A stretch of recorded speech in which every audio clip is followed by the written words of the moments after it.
आइए दोस्तों बात करते हैं आज 27 मई 2020 बुधवार हो चुका है और जानेंगे दोस्तों आज के इस वीडियो में मुख्य समाचार, today breaking news, India news के अपडेट्स में देश भर की तमाम बड़ी खबरों को, जहां मोदी सरकार की तरफ से बड़ी घोषणाएं, बड़े ऐलान है, चीनी वायरस को लेकर भी कुछ अपडेट है, बैंक खाता वालों के लिए भी अच्छी खबर है, लॉकडाउन को लेकर भी कुछ अपडेट्स जानेंगे। एक एक करके सभी खबरों पर नजर डालते हैं फटाफट से। बिल्कुल बने रहेगा हमारे साथ इस वीडियो में और एकदम पूरा लास्ट तक जरूर देखिएगा। बिना टाइम वेस्ट के सीधे जानते दोस्तों आज की तमाम 50 बड़ी खबरों को, जहां पहला अपडेट देख पा रहे चीन के साथ सीमा विवाद को लेकर पीएमओ में बैठक हुई है। तीनों सेनाओं के प्रमुख मौजूद रहे, लद्दाख पर भी चर्चा हुई है। जहां आपको पता होगा चीन के साथ सीमा विवाद को लेकर जो मसला चल रहा है, इस पर कल दोस्तों पीएमओ यानी प्रधानमंत्री कार्यालय के अंदर एक अहम बैठक हुई। इस बैठक में अजीत डोवाल और तीनों सेनाओं के प्रमुख भी मौजूद रहे और इससे संबंधित अपडेट देख सकते हैं कि लद्दाख में तनाव को लेकर पीएम मोदी ने एनएसए और सीडीएस से मीटिंग भी की है। सड़कों का निर्माण जारी रहेगा, चीन के बराबर ही रहेगी भारत के सैनिकों की तादाद। जहां पूर्वी लद्दाख में लाइन ऑफ एक्चुअल कंट्रोल के आसपास चीन और भारतीय सेना के बीच तनाव बढ़ता जा रहा है। चीन की हरकतों के बीच भारत में भी हालात से निपटने की तैयारियां शुरू हो गई हैं। हाई लेवल मीटिंग हुई कल और इस पर रक्षा मंत्री वगैरह तीनों सेनाओं प्रमुख मौजूद रहे। 1 घंटे तक मीटिंग हुई और कुल मिलाकर के भारत भी तैयार है। अगर चीन बाहें खड़ी कर रहा ना तो फिर भारत भी पीछे नहीं रहेगा। चलिए अगली खबर देख सकते हैं। टेक्नोलॉजी न्यूज के तहत अच्छी खबर है फेसबुक को लेकर। नाबालिगों की सुरक्षा के लिए फेसबुक ने एक नया फीचर लॉन्च किया। 18 साल से कम उम्र के यूजर को भेजी जा रही है मैसेज रिक्वेस्ट की निगरानी करेगा। जहां सोशल मीडिया पर बच्चों पर होने वाले दुर्व्यवहार को रोकने के लिए फेसबुक काफी तेजी से काम कर रही है और इसी के तहत मैसेंजर को सुरक्षित बनाने के लिए फेसबुक ने एक नया फीचर लॉन्च कर दिया जो लाखों लोगों समेत खास करके नाबालिगों को हानिकारक चैट और स्कैम से बचाएगा। इस फीचर के तहत बच्चों की निजता की सुरक्षा का पूरा ध्यान भी रखा जाएगा। मैसेंजर यूजर्स को अब चैट में सुरक्षा के नोटिस पॉपअप होते हुए भी दिखाई देंगे, तो ये एफबी की तरफ से अच्छा अपडेट है। चलिए अगली खबर है कि 54,000 तक पहुंच सकता है सोने का रेट। आज सोने चांदी की कीमतों में कितने रुपए की बढ़ोतरी हुई तो आपको बता दें। क्लोजिंग रेट्स के अकॉर्डिंग सोना 10 रुपए प्रति 10 ग्राम सस्ता हुआ। हालांकि अभी तो ज्यादा बदलाव नहीं हुआ। आज तो अभी सोने का रेट 47,090 रुपए प्रति 10 ग्राम चल रहा है। वहीं चांदी में 940 रुपए प्रति किलो का उछाल देखा गया और इसके बाद अभी चांदी का रेट 47,985 रुपए प्रति किलोग्राम पहुंच गया। और एक्सपर्ट की राय माने दोस्तों तो गोल्ड के भाव 54,000 तक भी जा सकते हैं, क्योंकि ये चीनी वायरस का मसला चल रहा है। लॉकडाउन की वजह से दुनिया की जो अर्थव्यवस्था डिगमगा रही है ना, इसी के चलते गोल्ड की रेटें महंगी हो सकती हैं। और इसी बीच अगली खबर देख सकते हैं। दिल्ली सरकार का दावा है कि 7 मई से अब तक उत्तर प्रदेश, बिहार और झारखंड के 2,41,000 लोगों को, श्रमिकों को घर भेजा गया। अच्छी बात है, दिल्ली गवर्नमेंट की पहल है। और साथ ही अगली खबर है प्रवासी मजदूरों के मुद्दे को लेकर सुप्रीम कोर्ट ने कहा कि मजदूरों के मामले में खामियां रही हैं। केंद्र और राज्य सरकारें यात्रा, रुकने के स्थान और भोजन की व्यवस्था प्रॉपर करें। सुप्रीम कोर्ट ने दोस्तों सभी राज्य सरकारों और केंद्र सरकार को नोटिस जारी कर दिया। 28 मई तक इस पर जवाब भी मांगा कि मजदूरों को उनके घरों तक पहुंचाने की प्रॉपर व्यवस्थाएं करें सरकार। इसके अलावा उनके ठहरने की और भोजन पानी की व्यवस्थाएं भी अच्छे तरीके से सरकार करें। ये सुप्रीम कोर्ट का आदेश है, अच्छी बात है। और चलिए अगली खबर देख सकते हैं। मेरठ के अंदर लॉकडाउन के दौरान जुड़वा बच्चे पैदा हुए, तो माता पिता ने उनका नाम क्या रखा? एक का नाम क्वारंटीन रखा और एक का नाम सैनिटाइजर रखा। जहां उत्तर प्रदेश मेरठ का यह मसला है, देख सकते हैं आप इसके बारे में ज्यादा जानकारी। चलिए अगली खबर है। क्रूड ऑयल को सस्ते होने का फायदा भारत भी उठाना चाहता है। अब दोस्तों भारत जो है ना वो अमेरिका में नई गुफाएं बनवा रहा है, जहां पर लाखों टन क्रूड ऑयल भरा जाएगा और इससे एटलीस्ट भारत को यह फायदा होगा कि लॉकडाउन के बाद कुछ समय तक पेट्रोल डीजल की रेटें बहुत ही अच्छी नियंत्रित रहेगी और कम रहेगी। भारत को एटलीस्ट उसका फायदा होगा। तो अब भारत जो अमेरिका में भी इसकी खदानें बना रहा है, अच्छी बात है। अगली खबर है कि प्रवासी मजदूरों की घर वापसी को लेकर रेल मंत्री पीयूष गोयल बोले, मजदूरों को भेजने के लिए महाराष्ट्र को 145 ट्रेनें दी, 74 चलने को तैयार थी। राज्य सरकार 24 के लिए ही यात्रा दे पाई। तो दरअसल ये कुछ राजनीतिक मसला चल रहा है, मजदूरों को लेकर भी इस पर एक दूसरे के बयान दिख रहे हैं। मैं ज्यादा पॉलिटिक्स की बातें नहीं करूंगा, सीधे आपको ले चलता हूँ अगली खबर में, जहां देख पा रहे होंगे 72 साल बाद बदलेगा पीएससी की यूनिफॉर्म का रंग। जानिए अब कैसा होगा। जहां करंट अफेयर्स के लिहाज से भी कॉम्पिटेटिव एग्जाम में भी पूछा जा सकता है, ध्यान से समझिएगा। पीएससी के जवान जल्द ही पैरामिलिट्री RAF की तर्ज पर चित्तेदार नीले रंग की यूनिफॉर्म में नजर आएंगे, यानी कि अभी इनकी यूनिफॉर्म नीले रंग की रहेगी। नागरिक पुलिस और पीएससी जवानों की खाकी रंग की यूनिफॉर्म से पहचान नहीं हो पाती थी और इससे पीएससी के जवानों की यूनिफॉर्म बदलने का फैसला लिया गया है। लॉकडाउन में कपड़ा और टेलरिंग की समस्या से अभी नई यूनिफॉर्म पहनने की तारीख तय नहीं हुई है, लेकिन बहुत जल्द आपको ये ड्रेस कोड चेंज देखने का मिलेगा। इन सिपाहियों के लिए है। चलिए अगला अपडेट है कि झारखंड के बाद अब इस राज्य में भी आपको स्विगी और जोमेटो के जरिए शराब की होम डिलीवरी की सुविधा मिल जाएगी। जहां सुप्रीम कोर्ट द्वारा शराब की होम डिलीवरी करने की राज्य सरकारों को सलाह देने के बाद से अब कई राज्य सरकारें आगे बढ़ रही है। छत्तीसगढ़ सरकार ने पहले से शुरू कर दिया था और अब पंजाब सरकार ने भी अपनी शराब की दुकानों को खोलने के साथ साथ शराब की होम डिलीवरी की मंजूरी देने का फैसला किया। यानी कि स्विगी और जोमेटो के जरिए आप पंजाब, छत्तीसगढ़ वगैरह में शराब को घर बैठे ही ऑर्डर भी कर सकते हैं। चलिए अगली खबर है सोशल मीडिया को लेकर। देख सकते हैं भारत में टिकटॉक के बुरे दिन शुरू हो चुके हैं। रेटिंग कम होने के बाद मार्च के मुकाबले मई में आधे से भी कम लोगों ने इस एप्लीकेशन को डाउनलोड किया। जहां टिकटॉक वर्सेस यूट्यूब का मसला चला और उसी की वजह से टिकटॉक भारतीय लोगों के आंखों में आ गया। वो कह मेरी मिनाटी ने जब रोस्ट किया था आमिर सिद्दीकी को, आपको पता होगा, उसके बाद से टिकटॉक की बैंड बज गई, प्ले स्टोर पर रेटिंग धड़ाम से गिर गई। और अब हालात देखिए दोस्तों, हाल ही की एक ताजा रिपोर्ट में ये बात सामने आई है कि मई में जितने लोगों ने टिकटॉक डाउनलोड किया ना, उनकी संख्या आधी रह गई के बजाय मार्च के मुकाबले, है ना। चलिए अगली खबर है, इंदौर में आज से खुलेंगे सभी सरकारी कार्यालय, ऑनलाइन फूड डिलीवरी को भी अनुमति मिल चुकी है। मध्य प्रदेश के अंदर इंदौर में आपको पता होगा दोस्तों की काफी ज्यादा इस चीनी वायरस के मामले भी देखे गए और उसके बाद अब कुछ प्रशासन की तरफ से छूट दी जा रही है। अच्छी बात है, राहत की खबर है। और इसी बीच अगला अपडेट टेक न्यूज को लेकर देख सकते हैं, 3,999 रुपए की कीमत के साथ रियलमी की पहली वॉच भी लॉन्च हो चुकी है। जहां एप्पल वॉच की थीम जैसे ही आप देख सकते हैं, ये वॉच भी, जो कि सबसे अच्छी बात है, हर 5 मिनट में यूजर के हार्ट रेट को रिकॉर्ड करेगी, ब्लड ऑक्सीजन लेवल भी बताएगी। जी हाँ दोस्तों, एप्पल स्मार्ट वॉच की तरह ही ये रियलमी की स्मार्ट वॉच भी भारतीय बाजार में लॉन्च होने जा रही है। 5 जून दोपहर 12 बजे के बाद से आप इसको फ्लिपकार्ट या रियलमी वेबसाइट के जरिए बुक कर सकते हैं, खरीद सकते हैं। वॉच के साथ ब्लैक रिस्ट बैंड मिलेगा, रेड ब्लू ग्रीन बैंड आप अलग से खरीद सकते हैं, जिसमें हर की प्राइस 499 रुपए। सबसे अच्छी बात है दोस्तों की बहुत अच्छी प्राइस रेंज के ऊपर आपको स्मार्ट वॉच मिली, जिसमें आपको काफी ज्यादा एडवांस फीचर मिलेंगे। स्पोर्ट्स मोड जैसे कि बैडमिंटन, क्रिकेट, रनिंग, योगा वगैरह भी इसमें शामिल है। इसके अलावा रियलमी वॉच स्मार्टफोन पर इंस्टॉल किए गए अधिकांश एप्लीकेशन से नोटिफिकेशन अलर्ट भी देता है। ये फेसबुक, इंस्टाग्राम, व्हाट्सएप जैसी सर्विस के वॉइस कॉल, SMS और चैट मैसेज को भी बताता है। इसके अलावा फोन को अनलॉक करने के लिए रियलमी वॉच का उपयोग आप कर सकते हैं या इसके म्यूजिक प्लेयर वगैरह को भी कंट्रोल कर सकते हैं। तो काफी अच्छे प्रीमियम फीचर्स आपको इसमें मिल रहे हैं मिड रेंज प्राइस में। मैं आपको इतने फीचर और स्पेसिफिकेशन बता रहा हूं दोस्तों, इसका मतलब ये नहीं कि ये कोई प्रमोटेड न्यूज है। अगर आपको जरूरत है तो ही पैसे बर्बाद करें, तो ही खरीदें, अदरवाइज कोई दिक्कत नहीं, आप ना खरीदें, है ना। चलिए अगली खबर है दोस्तों की, HCQ के परीक्षण पर WHO ने लगाई अस्थायी रोक,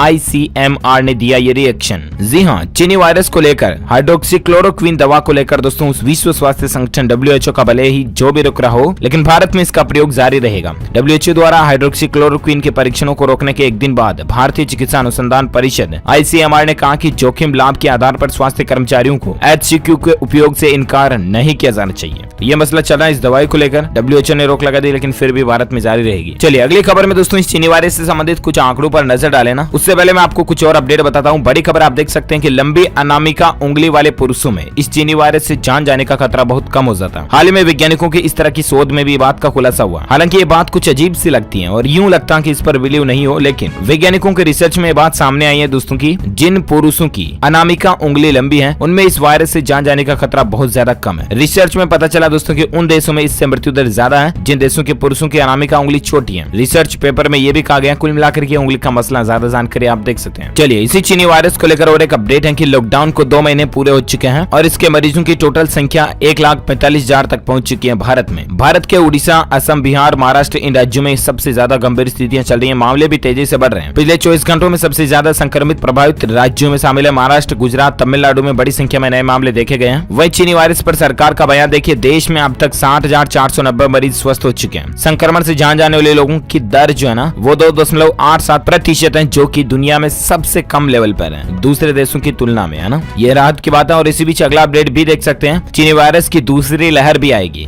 विश्व स्वास्थ्य संगठन यानी कि WHO की चेतावनी है कि इस महामारी का दूसरा दौर भी आएगा। सिर्फ ये मानकर न बैठे रहे कि मामले घट रहे हैं। जिन देशों में मामले हालात सुधर भी रहे हैं ना, उनको भी WHO का अलर्ट है कि आप पहले से ही सावधान रहें, मास्क का इस्तेमाल करें, सोशल डिस्टेंसिंग बनाए रखें, क्योंकि इसका दूसरा दौर भी आएगा। अभी तक ये बिल्कुल खत्म होने वाली नहीं है। जब तक इसकी कोई प्रॉपर वैक्सीन, दवाई, टीका वगैरह नहीं आ जाता तब तक हम कुछ नहीं कर सकते, है ना। चलिए अगली खबर है कि अमेरिका में जान जाने वालों की संख्या का आंकड़ा 1 लाख के पार पहुंच चुका। अमेरिका देश दुनिया का सबसे ज्यादा प्रभावित देश रहा इस वायरस को लेकर। और इसी बीच अगली खबर है कि शराब से इस चीनी वायरस का कोई भी संबंध नहीं है। सभी से 1 मीटर दूरी बनाकर ही बात करें, क्योंकि कई संक्रमित लोगों में लक्षण दिखाई भी नहीं देते हैं, लेकिन वो संक्रमित रहते हैं। एक्सपर्ट के कुछ इसी तरह के सवाल जवाब आप देख सकते हैं। चलिए अगली खबर है, महाराष्ट्र राज्य में चीनी वायरस से 24 घंटों में सबसे ज्यादा 97 लोगों ने जान गंवाई। गुजरात में 27, दिल्ली में 12 मरीजों ने दम तोड़ा। देश भर में अब तक 4,334 लोगों के जान जाने की खबर है। और भी अलग अलग राज्यों की लिस्ट आप यहाँ देख सकते हैं। वहीं अगले अपडेट में बात करें आज के मौसम समाचार वेदर न्यूज अपडेट को लेकर, देख पा रहे होंगे कि कहीं भीषण गर्मी तो कहीं होगी भारी बारिश। मौसम विभाग ने क्या अलर्ट जारी किया ये आपको बताते हैं। तो दोस्तों अगले 24 घंटों के दौरान दिल्ली के साथ ही उत्तर प्रदेश, पंजाब, हरियाणा, मध्य प्रदेश, राजस्थान और गुजरात में भारी गर्मी पड़ सकती है। इसके अलावा बंगाल की खाड़ी में बने सिस्टम से असम और मेघालय में भारी बारिश की संभावना भी है। 28 मई तक भारी बारिश का रेड अलर्ट जारी किया गया, 26 से लेकर 28 मई तक मौसम विभाग की तरफ से। क्योंकि राष्ट्रीय मौसम पूर्वानुमान केंद्र की प्रमुख सती देवी के अनुसार बंगाल की खाड़ी से दक्षिण पश्चिम हवाएं भारी नमी के साथ इन दोनों राज्यों की तरफ बढ़ रही है। इसके अलावा इन दोनों राज्यों के अपने भौगोलिक कारक भी हैं, जिनकी वजह से मौसम में यह बदलाव देखने को मिल सकता है। अच्छा, इसके साथ ही दोस्तों संपूर्ण भारत के आज 27 मई के मौसम पूर्वानुमान की अगर बात करें ना, तो अगले 24 घंटों के दौरान मौसम पूर्वानुमान जो आ रहा है उसके अनुसार केरल, दक्षिण कर्नाटक और तटीय आंध्र प्रदेश के कुछ हिस्सों में हल्की से मध्यम बारिश की संभावना है। आंतरिक तमिलनाडु में 2 स्थानों पर हल्की बारिश हो सकती है, जबकि उत्तर भारत के पहाड़ों पर 1-2 जगहों पर बारिश का अनुमान है। उत्तर भारत, मध्य भारत और पूर्वी भारत के कई हिस्सों के साथ साथ दक्षिण भारत के राज्यों में भी कुछ स्थानों पर लू का प्रकोप अगले 24 घंटों तक रह सकता है। तो ये ज्यादा जानकारी आप देख सकते हैं। और इसी बीच अगली खबर है कि चीनी वायरस को लेकर सरकारी हस्तक्षेप के बाद 47% तक सस्ता हुआ N95 मास्क,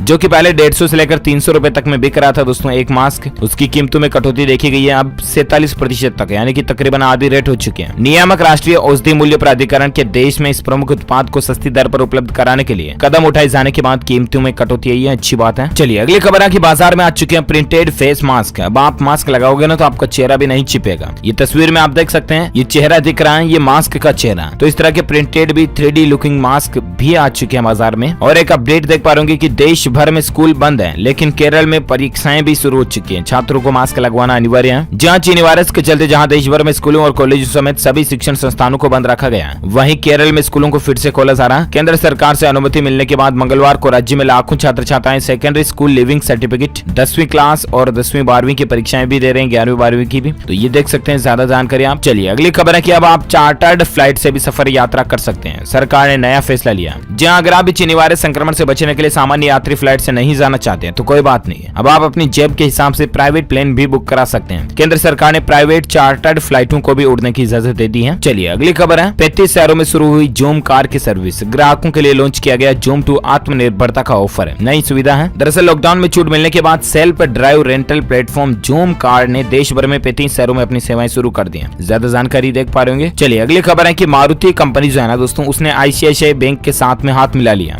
यानी साझेदारी की है। ग्राहकों को इससे मासिक किस्त में राहत मिलेगी। यानी अगर अब आप ICICI बैंक के जरिए मारुति की कार खरीदते हैं, लोन लेते हैं ICICI में और मारुति की कार खरीदते हैं ना, तो आपको कुछ ऑफर्स वगैरह और किस्तों में कुछ छूट दी जाएगी। चलिए अगली खबर है कि उम्मीद है हालात से निपटने के लिए नवंबर-दिसंबर तक सरकार एक और आर्थिक पैकेज भी ला सकती है। SBI की यह रिपोर्ट निकल कर आ रही है। देखते हैं भारतीय सरकार की तरफ से जो कोई भी ऐलान किया जाएगा ना, मैं आपको DLS न्यूज के ऊपर जरूर बताऊंगा। इसके लिए आप हमसे जुड़े रहेगा और इस चैनल को सब्सक्राइब करके बेल आइकन जरूर दबा दीजिएगा, ताकि आपको रोजाना के ताजा अपडेट्स तुरंत आपके मोबाइल पर मिलते रहेंगे। और इसी बीच अगला अपडेट आप देख पा रहे होंगे, उत्तराखंड में चंबा में 3 महीने पहले तैयार हो जाएगी 440 मीटर लंबी सुरंग। 4 धाम यात्रा इससे आसान होगी और ये नई सुरंग का काम चल रहा है। और अगली खबर है समझौता। देखिए किसानों SME की सुविधा के लिए एयरटेल पेमेंट बैंक ने मास्टर कार्ड के साथ में साझेदारी की है। जहां किसानों और MSME यानी छोटे कारोबारियों की सुविधा के लिए एयरटेल पेमेंट्स बैंक लिमिटेड ने मास्टर कार्ड के साथ में एक साझेदारी की है। और इस साझेदारी के तहत दोनों कंपनियां किसानों और MSME के लिए कस्टमाइज्ड उत्पाद पेश करेंगी। इसके अलावा दोनों कंपनियां सरकार के डिजिटल इंडिया और प्रत्येक भारतीय के लिए बैंकिंग विजन के तहत देश में औपचारिक बैंकिंग और डिजिटल पेमेंट को बढ़ावा देने के लिए भी अभियान चलाएगी। तो ये एटलीस्ट अच्छी पहल है एयरटेल की तरफ से। और एक अपडेट है कि मोदी का शिक्षर देखिए, पाकिस्तान का फिर सरेंडर, बाजवा के मुंह से निकल गया सच।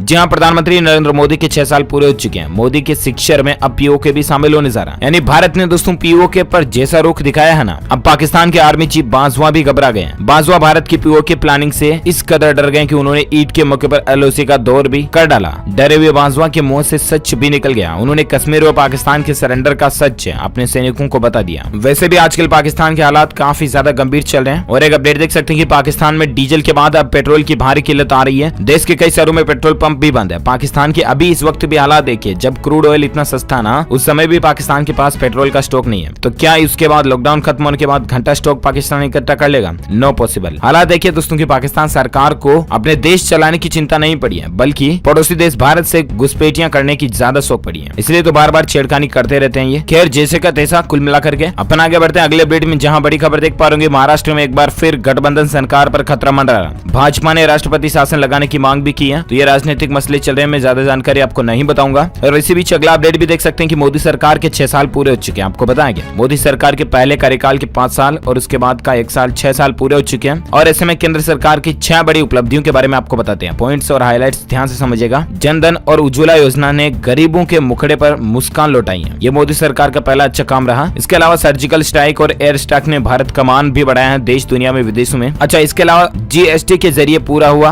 1 नेशन 1 टैक्स का सपना। तो ये भी PM मोदी गवर्नमेंट की अच्छी पहल, बड़ा बदलाव रहा। जम्मू कश्मीर का विशेष दर्जा खत्म किया, धारा 370 को हटाया। ये भी अपने आप में एक बहुत बड़ा काम था। और नागरिकता संशोधन कानून जैसा बड़ा फैसला भी मोदी सरकार ने अपने ही कार्यकाल में लिया। इसके बाद चीनी वायरस से जंग में भारत सरकार जुटी हुई है। ये अच्छे फैसले हैं कुल मिलाकर के। ओके दोस्तों, तो इस वीडियो में ये आज की बड़ी खबरें, मुख्य समाचार, today breaking news, India news, headlines news का अपडेट वीडियो फिनिश होता है। आप मुझे नीचे कमेंट करके जरूर बताना कि मोदी सरकार के 6 साल के कार्यकाल में आपको सबसे अच्छा काम कौन सा पसंद आया, जो कि देश के लिए सरकार ने ये काम किया। अच्छा है, बहुत ही अच्छी बात है। आप मुझे कमेंट करके बताएगा कुछ भी, जो कोई भी आपकी राय है, धारा 370 को हटाने का हो या जीएसटी का हो या नागरिकता संशोधन कानून का हो, सबसे अच्छा आपका फैसला आपके हिसाब से मोदी सरकार ने कौन सा दिया, कमेंट करके बताएगा। और साथ ही इस वीडियो को दिल से लाइक करना, ज्यादा से ज्यादा लाइक करके अपने दोस्तों के साथ फेसबुक और व्हाट्सएप पर शेयर भी करना। और हाँ, अगर आप डीएलएस न्यूज चैनल पर पहली बार आए तो चैनल को सब्सक्राइब करके बेल आइकन भी जरूर दबा देना, ताकि आपको रोजाना के ताजा अपडेट्स तुरंत आपके मोबाइल पर मिलते रहेंगे। Thank you, take care, goodbye, जय हिंद, जय भारत, वंदे मातरम।